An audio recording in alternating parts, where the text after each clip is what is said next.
and welcome to Research Bites, your daily dose of science news.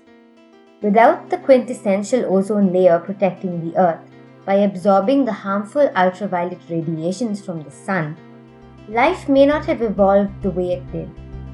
But in the past few decades, there has been some alarming news that the ozone layer has been thinning out because of substances that deplete the ozone, like chlorofluorocarbons that are commonly used in refrigerators and air conditioners.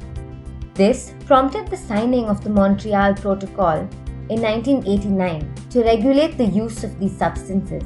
And thanks to the efforts of many countries, the Arctic ozone hole is on its way to recovery. Although it is really hard to stay optimistic in a world that's dogged by so many environmental problems, this small victory is a great reason to celebrate. Scientists first noticed the ozone loss while studying the ozone layer above Antarctica. They then identified this loss as a giant hole in the 1980s. But in reality, there's no hole that is entirely without ozone. It is a decreasing volume of ozone in a column of air that is referred to as a hole. When this volume is measured from the ground to the top of the atmosphere and has a value below 220 Dobson units, it becomes a cause for concern.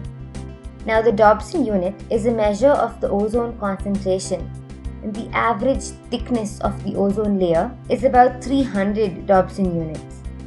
A recent study that was published in the journal npj Climate and Atmospheric Science found more evidence to support that the ozone hole is recovering. The researchers analyzed data from ozone zones and satellites over Antarctica.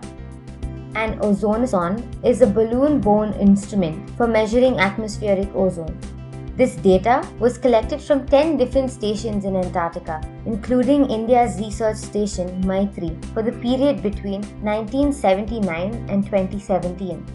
The researchers saw changes in the ozone loss saturation layer, where there's a near zero concentration of ozone.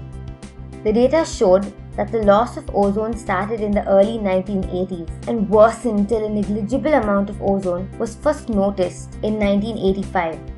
An almost complete loss of ozone recurred in 1987 and continued during almost all of the following winters.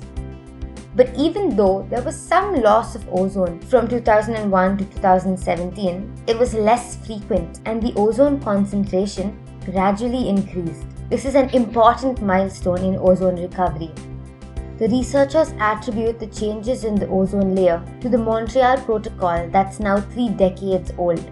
Their analysis shows a decline in the loss of the ozone layer after the implementation of this protocol, and their findings also support the projection that the ozone hole will be completely healed by the year 2060. Thank you for listening. Don't forget to like, share, and follow. This podcast was brought to you by Research Matters, a SciComm initiative by Guppy Labs. For more science-based stories, podcasts, and news, log on to our website www.researchmatters.in.